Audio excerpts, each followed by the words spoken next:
দড়ি বেয়ে মসজিদে যাওয়া সেই অন্ধ মুয়াজ্জিন আর নেই। চোখে আলো নেই, অন্ধ। বয়স তার 120। তবু রোজ 5 বার দড়ি ধরে হেঁটে যেতেন মসজিদে, আল্লাহর ঘরে।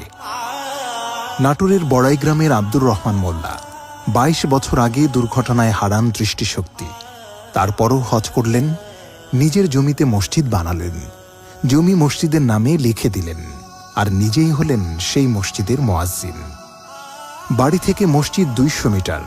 সন্তানদের দিয়ে টানালেন দড়ি আর বাঁশ, হাতে একটি লাঠি। সেই দড়ি ছুঁয়ে ধীরে ধীরে রোজ 5 বার পৌঁছে যেতেন আল্লাহর ঘরে। চোখে দেখতেন না পথ, কিন্তু তার অন্তর কখনো পথ হারায়নি।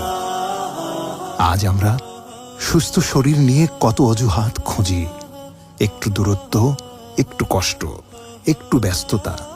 আর তিনি শতবর্ষী এক অন্ধ মানুষ, একা একা পৌঁছে যেতেন আল্লাহর ঘরে 5 ওয়াক্ত, প্রতিদিন, বছরের পর বছর। তিনি আজ আর নেই, চলে গেছেন তার রবের ডাকে। আল্লাহ তাকে মাগফিরাত দান করুন, তার কবর আলোয় ভরিয়ে দিন, আর আমাদের এমন দৃঢ় ঈমান দিন যেন জীবনের কঠিন অন্ধকারেও আমরা ইবাদতের পথ হারিয়ে না ফেলি। আমিন।